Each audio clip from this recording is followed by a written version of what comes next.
Good morning friends. आज हम पहला टॉपिक फिलॉसफी पढ़ेंगे। फिलॉसफी में सबसे पहले देखेंगे दर्शन का स्वरूप।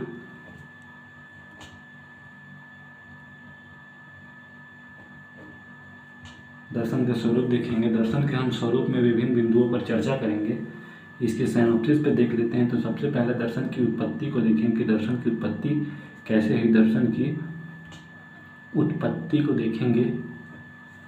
दूसरे क्यों दर्शन की उत्पत्ति क्यों हुई और दर्शन की उत्पत्ति कैसे हुई इसको देखेंगे। दूसरे बिंदु पर हम देखेंगे कि दर्शन की दार्शनिक गुण क्या है। दार्शनिक गुण व विशेषता को देखेंगे। तीसरे बिंदु पर हम देखेंगे कि दर्शन का अर्थ क्या है। दर्शन के अर्थ को देखेंगे कि दर्शन अपने किस प्रकार के अर्थ को प्रकट करता है।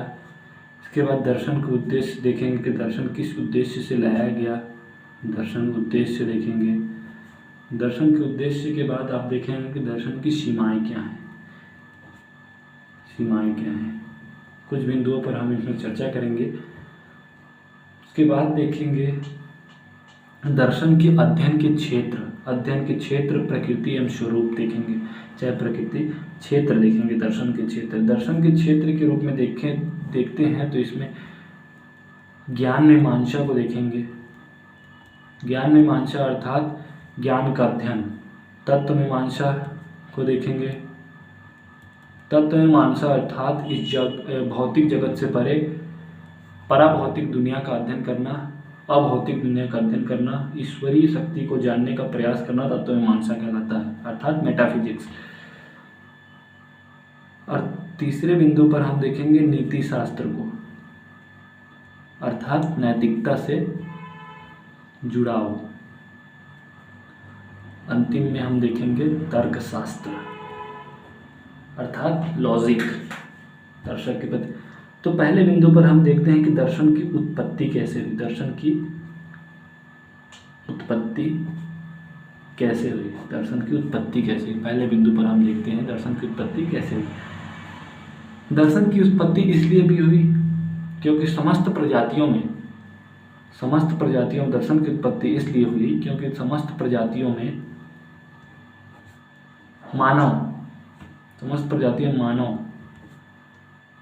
मानव ही एक विवेकशील, चिंतनशील व तर्कशील प्राणी है।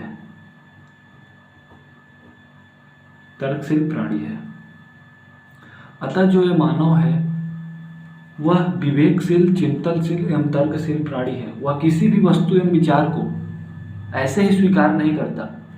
किसी भी वस्तु या विचार को ऐसे ही स्वीकार नहीं करता। सबसे पहले उसकी जांच, वस्तु एवं विचार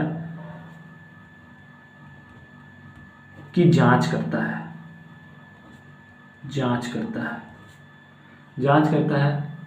और जांच करने के तत्पश्चात उसकी प्रामाणिकता को चाहता है। अतः इस प्रकार हम देखें तो जांच करने के लिए मानव अपने बुद्धि का प्रयोग करता है और चिंतन मनन सृजन से सामने आता है। चिंतन मनन व सृजन से सामने आता है। अतः इस प्रकार हम कह सकते हैं कि जो विचारों का सृजन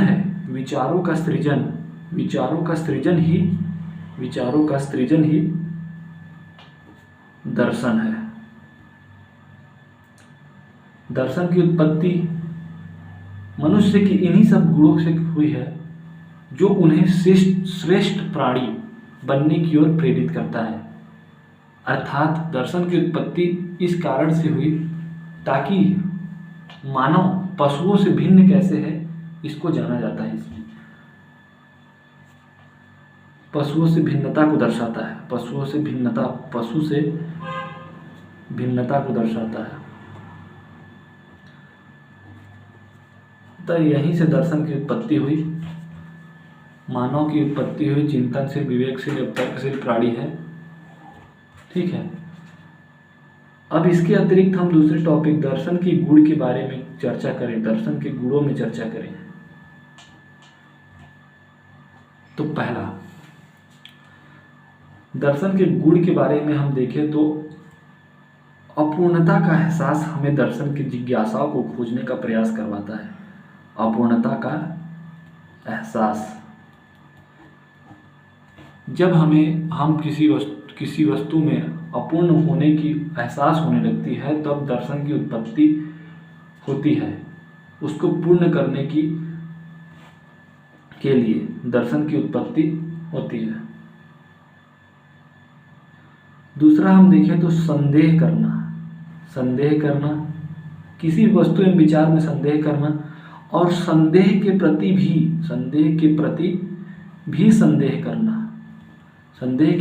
संदेह करना दार्शनिक भाव की उत्पत्ति को जन्म देता है। संदेह के प्रति भी संदेह करना दार्शनिक भाव की उत्पत्ति को जन्म देता है। उसके बाद बौद्धिक ज्ञान की प्यास, तीसरा देखेंगे तो बौद्धिक ज्ञान की प्यास। इसको समझाने की जरूरत नहीं है आपको तो पता ही होगा। बौद्धिक ज्ञान, मनुष्य क्या है कि अलग अलग चीज़ों के ज्ञान को प्राप्त करने के लिए बौद्धिक जिज्ञासाओं से भरा होता है। उसको अपूर्ण कोई भी चीज़ जब अपूर्ण लगती है तो उनके मन में दार्शनिक भाव का जन्म होता है। बौद्धिक ज्ञान की प्यास को, पूर्णता को प्राप्त करने के लिए दर्शन की उत्पत्ति के गुण को माना जाता है।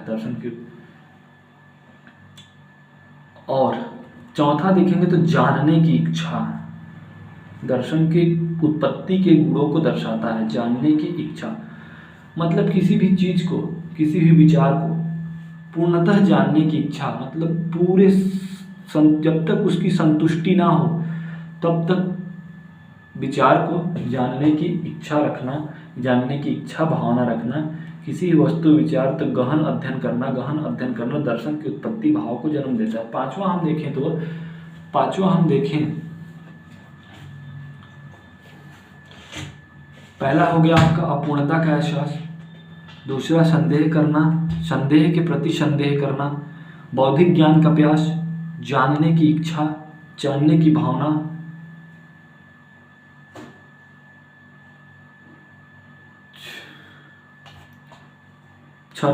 पांचवा देखें तो हम द्वंद्वात्मक, इसका जो एक गुण है द्वंद्वात्मक प्रवृत्ति। द्वंद्वात्मक प्रवृत्ति दर्शन के दार्शनिक भाव की उत्पत्ति को जन्म देता है। द्वंद्वात्मक प्रवृत्ति वेस्टर्न दर्शन में हीगल का विचार है जो वाद प्रतिवाद एवं संवाद को प्रदर्शित करता है। हम इंडियन फिलॉसफी में इसको देखेंगे। किसी भी चीज, किसी भी विचार का विरोध का साहस होना द्वंद्वात्मक प्रतिवाद होता है, द्वंद्वात्मक प्रवृत्ति होता है। पहले किसी भी में प्रतिवाद, वाद आता है, प्रतिवाद, जब इन दोनों के दार्शनिक भाव के बीच में संवाद का जन्म होता है तो द्वंद्वात्मक प्रतिवाद कहलाता है। छठवां देखेंगे हम तटस्थता, छठवां गुण हो जाएगा। अर्थात दार्शनिक जो है वो आत्मनिष्ठ न होकर व्यक्तिनिष्ठ होना चाहिए। दार्शनिकों को आत्मनिष्ठ न होकर व्यक्तिनिष्ठ होना चाहिए। अर्थात किसी भी विचार, किसी वस्तु विचार में पक्षपात की भावना न होकर तटस्थ रहने की जो गुण है वो दार्शनिक भाव की उत्पत्ति को जन्म देती है। दार्शनिक भाव की सातवां हम देखें तो वस्तुनिष्ठता देखें। वस्तुनिष्ठता हम देखते हैं तो सबको समान मानना, गुण एवं दोष की जांच कर, पक्षपात की भावना न रहना, गुण एवं दोष की जांच कर सत्यता की जांच करना और अपनी राय देना। वस्तुनिष्ठ गुणता ही दार्शनिक उत्पत्ति के गुणों को जन्म देता है। दोस्तों देखिएगा कि मानव के शरीर में 5 शत्रु होते हैं। मानव के शरीर के अंदर 5 शत्रु हैं। 5 शत्रु जो जो क्रमशः इस प्रकार हो सकते हैं: काम, क्रोध, लोभ, मोह और अहंकार। एक हो जाएगा काम, क्रोध, लोभ, मोह और अहंकार। तो ये जो मानव के जो 5 शत्रु हैं, भारतीय दर्शन के अनुसार ये कहता है कि मानव शरीर के जो 5 शत्रु हैं, इसको समाप्त कर दिया जाए तो मानव के बाहरी शत्रुओं का समाप्त हो जाता है। अर्थात मानव शत्रु विहीन हो जाता है। अर्थात मानव के ये जो 5 शत्रु हैं, यही उनके अंतिम शत्रु हैं। इन शत्रुओं को पराजित कर मानव शत्रु विहीन हो सकता है। ये तो एक टॉपिक हो गया। अब इसके 8वें गुणों के लक्षण को देखते हैं तो ये हो जाएगा, मतलब गुणों को देखते हैं तो ये अनामिता। अर्थात नाम की चाह में काम न करना। जैसे किसी भी कार्य को प्रतिष्ठा के साथ न करना कि यह मेरा काम होगा तो उसमें मेरा नाम होगा, मेरा प्रतिष्ठा होगी, मेरी अलग पहचान होगी, इसके साथ काम न करना। निष्काम, ये अनामिता क्या कहता है कि निष्काम कर्म करना।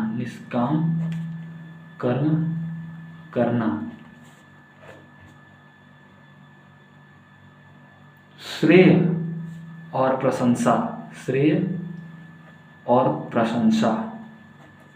प्रशंसा पाने के लिए तत्पर ना रहना। नाम की चाह में काम न करना। दार्शनिक वो होते हैं जो दिखावा नहीं करते, दिखावा पर विश्वास तनिक भी नहीं करते। दार्शनिक दिखावा नहीं करते, दार्शनिक फल की कामना भी नहीं करता, वो निष्काम कर्म करने पर विश्वास करते हैं। दार्शनिक फल की कामना नहीं करता, बल्कि उसका कर्म उसको फलीभूत कराता है। एक अंतिम देख लेते हैं तो ये मीमांसा की भावना। किसी भी चीज का बुद्धि से विश्लेषण कर, जब हम किसी भी चीज का बुद्धि से विश्लेषण कर सिद्धांतों को बनाते हैं तो मीमांसा कहलाता है। मीमांसा एक क्रमिक प्रक्रिया है जो क्रम के अनुसार घटित होती है, जिसमें सबसे पहले आता है वस्तु और विचार। इसके बाद इसमें सोच और विचार भी शामिल। ये वस्तु हो गया, पहले वस्तु होगा, इसमें सोच और विचार शामिल होगा। इसके बाद यह परिकल्पना में बदल जाती है। जब परिकल्पना में बदल जाती है तो इसमें तर्क और प्रमाण दिए जाते हैं। तो ये क्या हो जाएगी? संकल्पना, कॉन्सेप्ट संकल्पना में बदल जाएगी।